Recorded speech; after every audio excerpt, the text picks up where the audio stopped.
Plates ready? This is Food School, Smarter, Stronger, Leaner podcast. Want to feel amazing, love the way you look in the mirror, and perform your absolute best in the gym, at work, and in life? You're definitely in the right place. Food, it's you. It builds every single cell of you. And if there is one thing every human being must master, it's food.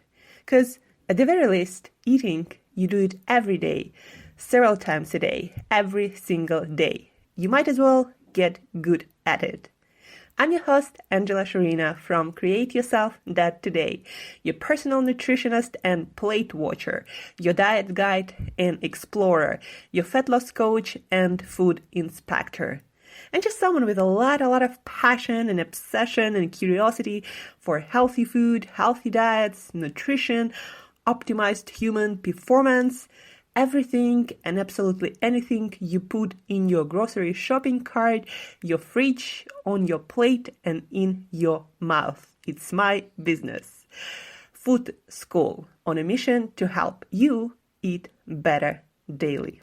It's the last time I talk about food. It's the last time I talk about food. Hey guys, and welcome back to another episode of Food School Smarter, Stronger, Leaner podcast. Today we will talk, as I promised, about genetics, about genetic testing, and today we will talk about genetics and genetic testing in regards to metabolism. First and foremost, of course, we want to understand what metabolism is. And you probably heard the word metabolism so many times in your life, especially if you're into health, into nutrition, into diets or healthy lifestyle or anything like that. You probably heard the word metabolism, at least in the conversation about fast or slow metabolism and how people with faster metabolism probably have easier time to maintain their body weight compared to people with slower metabolism. So what is metabolism? Metabolism is actually a very simple term. Metabolism is the sum of all the processes that going on in your body.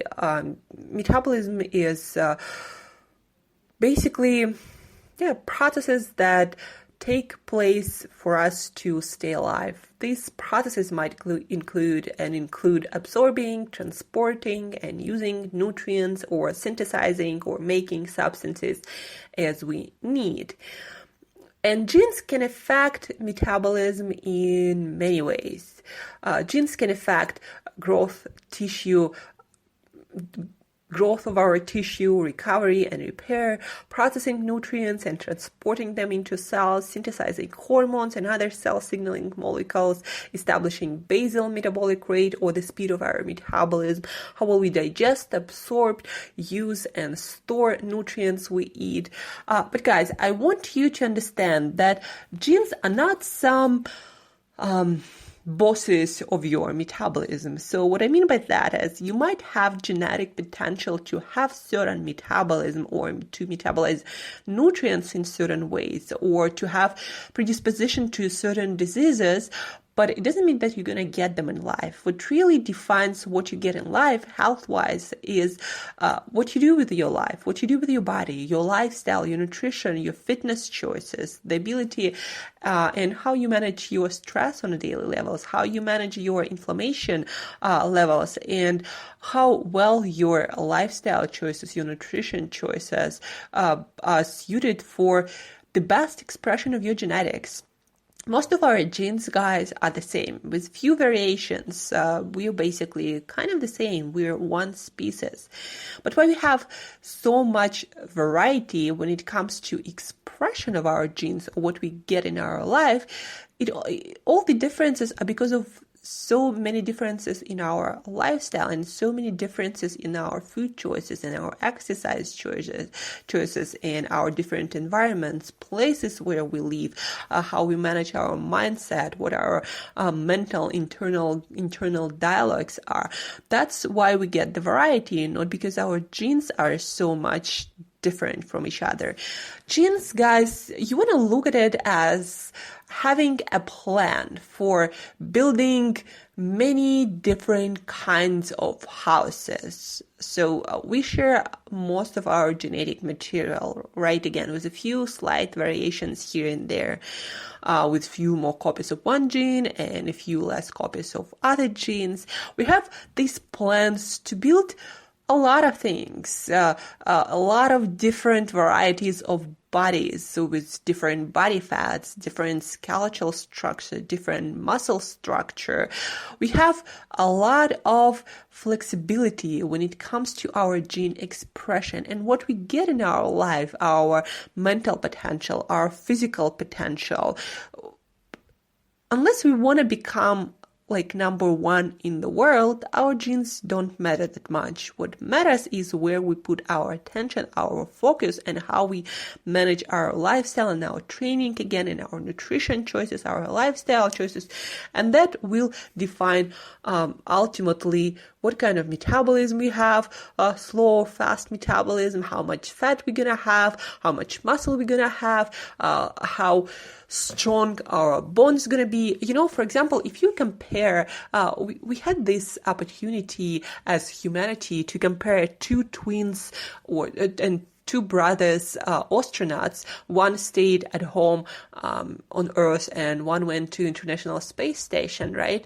And when they compared, when the other twin came back home, he had much less bone density than his identical twin. He had much less muscle mass. He had some other genetic changes that were not present in his identical twin brother who stayed at home. They had actually pretty different genetic makeup after this space travel experiment, International Station experiment, right? And what it tells all of us is our environment matters much more than what we were born with. So some people might have more potential, quote unquote, in their genes to develop metabolic disease. Some people might have more potential to have problems with their thyroid and their fast or slower metabolism. Some people might have more chances to develop metabolic disease when your blood sugar, when your lipids are out of balance all the time, and you might experience more fat gain, especially around your internal organs like your liver or your pancreas. Somebody might have more genes that will contribute to chances of developing Alzheimer's disease later in life. So genes can contribute to having more chances of developing certain unfavorable health consequences, right? But chances are not our destiny.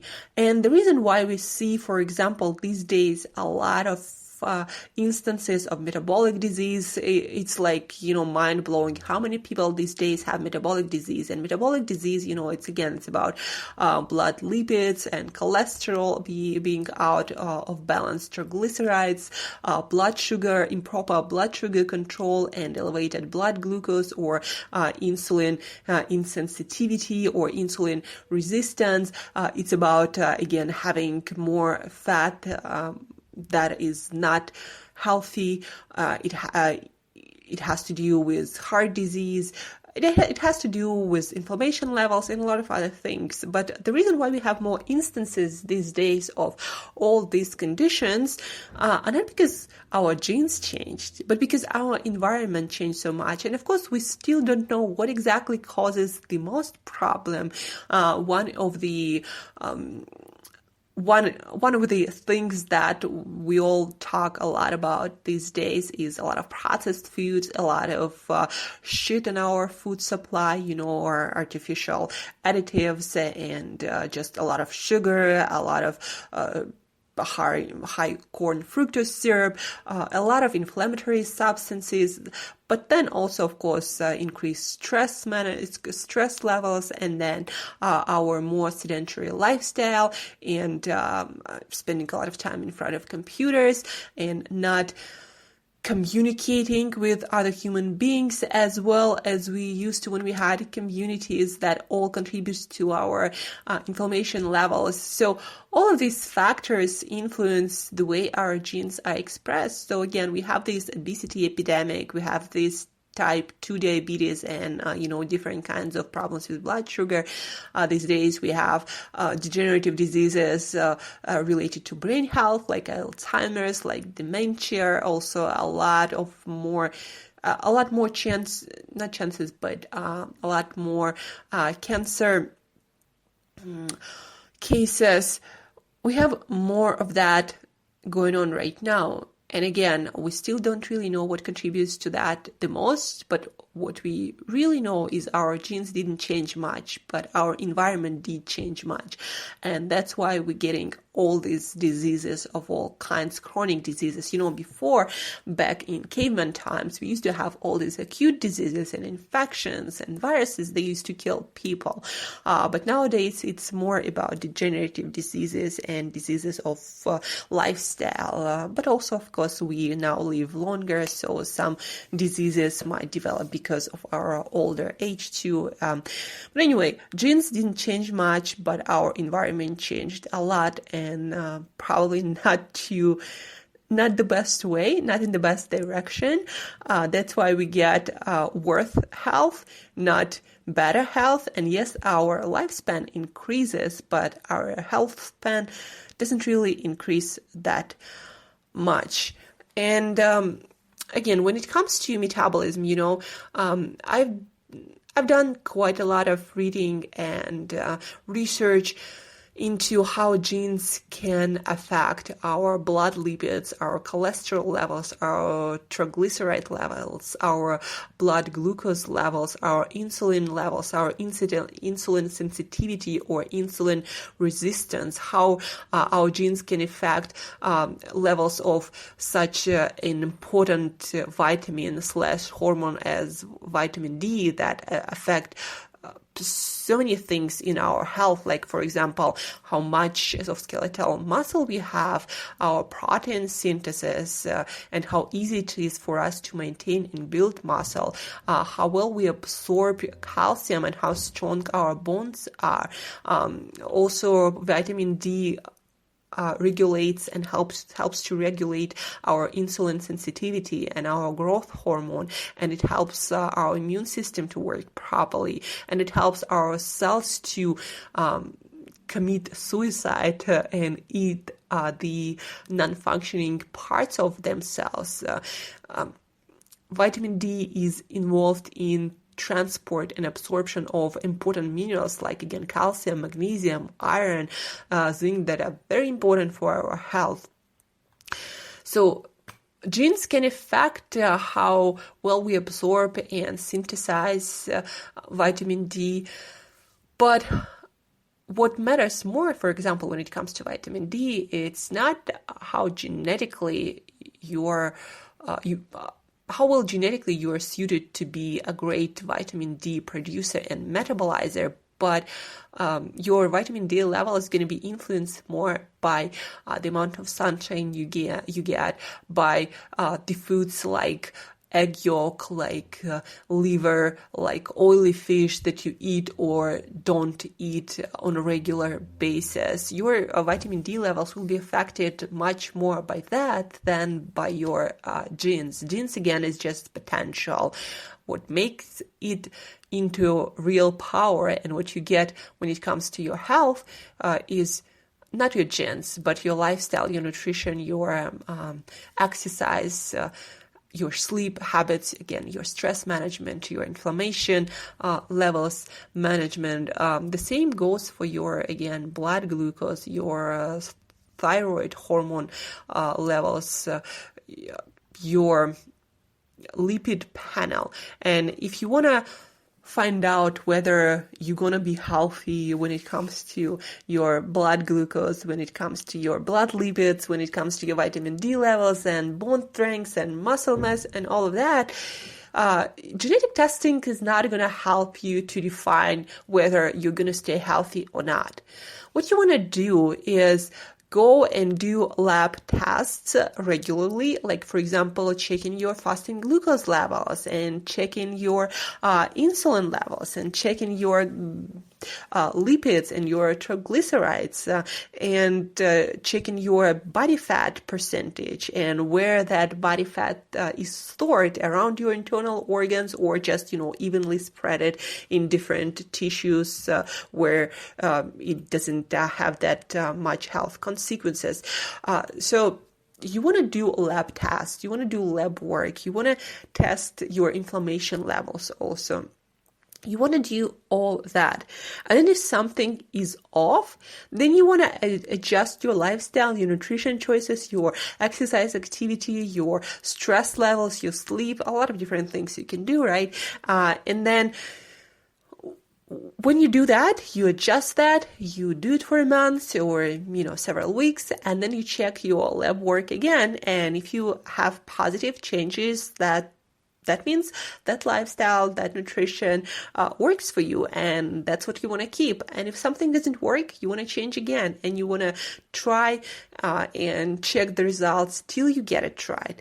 And genes, when it comes to metabolism, really, guys, not that actionable. If you want to know whether you're going to have enough vitamin D or not, you shouldn't be doing really genetic testing, and not all companies at all will tell you, actually, will test for those genes that are involved in vitamin D metabolism.